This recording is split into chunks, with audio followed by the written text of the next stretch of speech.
असेल तर तुमच्यासारख्या बुद्धिवंतांनी अशा भागात आलं पाहिजे. तुम्ही आलात, मी अंतःकरणपूर्वक तुमचं स्वागत करतो.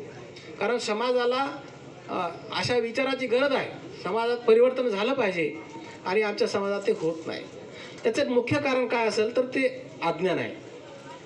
आपल्या समाजामध्ये शिक्षणाची गंगा गेली नाही. बाबासाहेबांनी आपल्याला एवढं मोठं हत्यार दिलेलं आहे आणि ते आपण स्वीकारत नाही.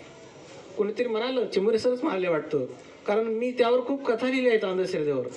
आज आमच्या घरामध्ये म्हणजे अण्णाभाऊ साठे असेल, बाबासाहेब, शाहू फुले आंबेडकर, महात्मा फुले, बसवेश्वर यांच्या फोटो नाही दिसत. सर्रास आमच्या घरामध्ये आज सुद्धा मऱ्यामाईचे फोटो आहे, पोचीमाईचे आहे.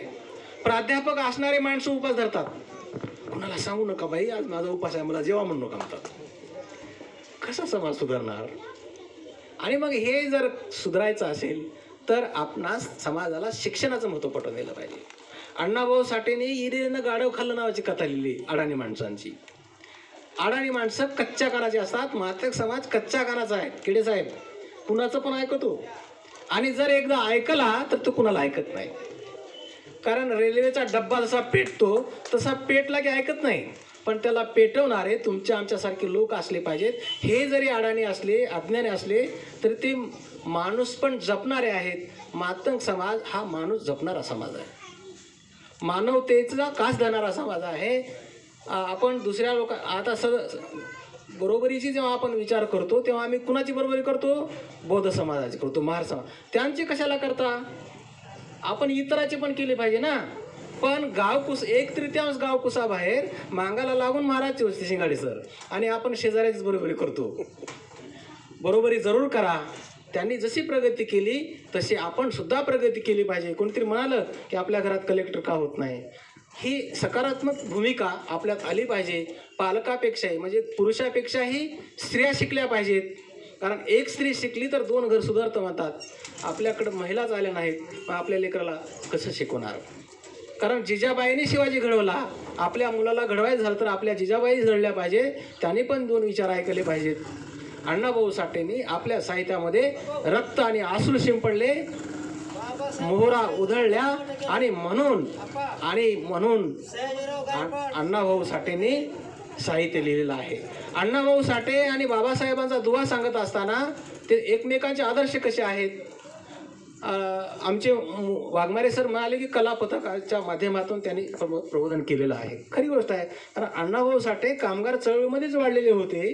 पण जेव्हा कम्युनिस्ट पक्ष जेव्हा मानवतावादी दृष्टिकोन ठेवतो आणि रशिया जेव्हा आक्रमण करतो तेव्हा अण्णाभाऊ नाराज झाले होते आणि त्यांनी सांगितले की आम्ही कम्युनिस्ट आहोत, तुम्हीही कम्युनिस्ट आहोत, कामगारावर कसं काय हल्ला करू शकतो? आणि त्यानंतर सुबोध मोरे किंवा अमरत डांगे यांची साथ सोडून अण्णाभाऊ साठे बाबासाहेबांच्या विचाराकडे वळले. मुंबईच्या ग्रँड रोडमध्ये सेवा होती. ते म्हणतात मी बाबासाहेबांना दुरून पाहिलेलं आहे आणि ते आपल्यासाठी काम करतायत. आणि म्हणून त्यांनी गीत लिहिलं, जग बदल घालून घाव सांगून गेले मला भीमराव, या गुलामगिरीच्या चिखलात ऋतून बसला काय रावत. खरी गोष्ट आहे. कारण बाबासाहेबांनी मला सांगितलेलं आहे. मला म्हणजे कुणाला?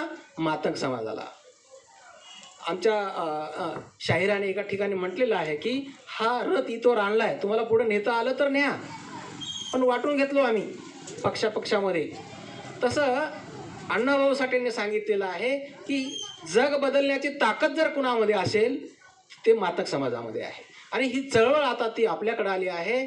जग बदल घालून घाव सांगून मला गेले, दुसऱ्याला नाही म्हणले त्यांनी, सांगून गेले माझं भीमराव, या गुलामगिरीच्या चिखलात. गुलाम म्हणजे अंधश्रद्धा आहे, अज्ञान आहे, शिक्षण नाही आहे. यात आमचा समाज गुरफटलेला आहे, रुतलेला आहे. जसा हत्ती म्हणजे राजा, हा राजा समाज आहे आणि ह्या दलदलीमध्ये रुतून बसला आहे. त्याला आता बाहेर काढावं लागेल. अंग झाडून निघ बाहेर, घे बिनीवरती धाव. बिनी म्हणजे मतदान, सत्ता मिळाली की सगळं मिळतं. डॉक्टर होता, इंजिनियर होतात. आज आपण बघतो शिक्षणाचा बाजार निर्माण झालेला आहे. अण्णाभाऊंनी त्या काळामध्ये त्या कवितेमध्ये मांडलेला आहे. फकीराचाही उल्लेख झाला. फकीरा ही जगप्रसिद्ध कादंबरी आहे सर. जो कोणी वाचेल तो रडेल, नाही तर त्याचं रक्त पेटून उठतं.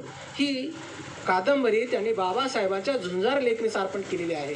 आणि त्यामुळं बाबासाहेब आणि अण्णाभाऊ साठे हा दुवा सांगत असताना आपण एकमेकाच्या हातात हात घालून जयंतीच्या निमित्ताने संकल्प करूया आणि पुढे जाऊया. किडे साहेबासारखे मातबर नेते आपल्या पाठीमागे आहेत. त्यांनी सर इथे बनसोडे साहेबांच्या माध्यमातून खूप चांगलं काम केलेलं आहे. आपल्या समाजासाठी 2-2.5 कोटी रुपये मंजूर झालेले आहेत. मोठं सभागृह, कितीही पाऊस आला तर किडे साहेबांच्या माध्यमातून तिथे आता उभा टाकलेला आहे, पुतळा उभा टाकलेला आहे. म्हणजे या ठिकाणी किडे साहेबांनी समाजासाठी खूप योगदान दिलेलं आहे. मी साक्षीदार आहे. जेव्हा अण्णाभाऊसाठी साहित्य संमेलन होत असताना स्वतः ते आमच्यासोबत म्हणजे मिरचू भाकर खाऊन फिरलेले आहेत. कुठल्या हॉटेलमध्ये नाही, धाब्यावर जेवण नाही, एक घरगुती जेवण, आणि स्वतः मेहनत घेऊन आम्ही इथे 10 बैठका घेतल्या तेव्हा समाज आमच्या मागे आला होता. मध्ये असं म्हणायचे की शिंदगीचे येऊन कसं कार्यक्रम घेतात. आणि आता जागृती झालेली आहे. पंडित नामोड आहेत, संग्राम नामोड आहेत, नाता आहे, बळी आहे, असे बरेच तोगरे मंडळी आहेत. सगळे लोक ही सुधारलेले आहेत, पुढे गेलेले आहेत. इथं पण कलेक्टर निर्माण झालेत समाजामध्ये. सर नाही असं नाही आहे, कर्मचारी आहे. फक्त खंत या गोष्टीची आहे की समाज एकमेकाला आदराने वागवत नाही, आदर करत नाही. त्यामुळे कर्मचारी बाजूला निघून जातात. शिंगाडे सारखे रक्तामासाचे शिक्षक गावात राहतात, पण ज्याला रक्त आहे, मांस आहे, पण मन नाही, ते लोक निघून जातात. दूध असतं, दूध तापवतात, साय काढतात, त्याची लोणी करतात आणि तूप करतात. त्याला दुधात टाका, मिसळत नाही. तसंच आज समाजाच्या बुजुर्ग, जाणत्या, विद्वान लोकांचं झालेलं आहे.